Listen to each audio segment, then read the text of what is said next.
Khasi author Daniel S Lyngdoh released his book entitled Ngin jingim tang shisien at Rajai village, Bangladesh on Friday at the premises of the house of Deputy Chief of Hima Nongstoin, late Wycliffe Seim. The book was released by the eldest son of late Wycliffe Seim, Andrew Joel Solamar, who is also the organizing secretary of Bangladesh Indigenous Peoples Forum, BIPF. Speaking as a chief guest, Andrew Joel Solamar said the book speaks four important parts, and that is about religion, nationalism, patriotism, and tribe, which forms parts in the life of every individual in his daily life.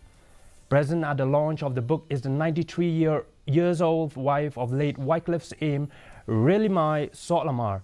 For Lyngdoh, releasing the book in Bangladesh was a symbol of support and encouragement to the Khasi families in Bangladesh.